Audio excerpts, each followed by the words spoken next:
kami na-discovery na kuweba na para bang ginawa lang ito ng tao. At ito ay matatagpuan sa Buntod, Mananas, Masbate. Dito siguro tumatago ang mga Pilipino noong World War II.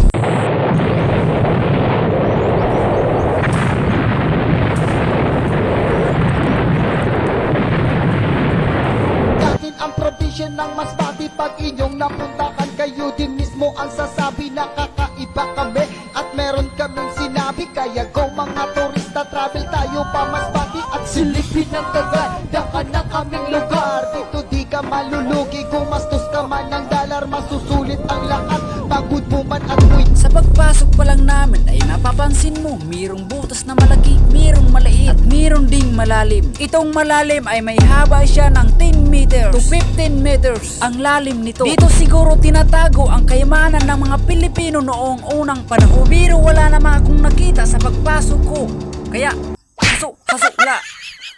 Itong malaking butas ay mayroong tumira ditong mananayaw. Pero hindi namin ginalaw ang pugad nila para hindi tayo paggantihan ng may alaga sa kanila. Ang ibang butas dito ay mahirap pasok, pero pinasok ko lang kahit mahirap para matingnan kung anong mayroong dito sa loob. Nung nasa loob na ako ay wala naman akong nakita kundi bato, kaya hasok la.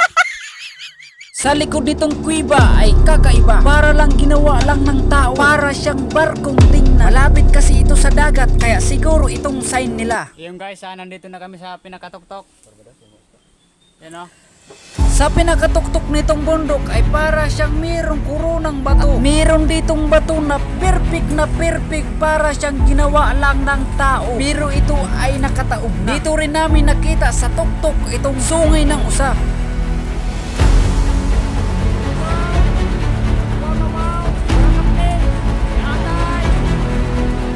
Dati ang probinsya ng Masbate, pag inyong napuntakan, kayo din mismo ang sasabi na kakaiba kami at meron kaming sinabi. Kaya go mga turista, travel tayo pa Masbate at silipin ang kaganda ng aming lugar. Dito di ka malulugi, gumastos ka man ng $.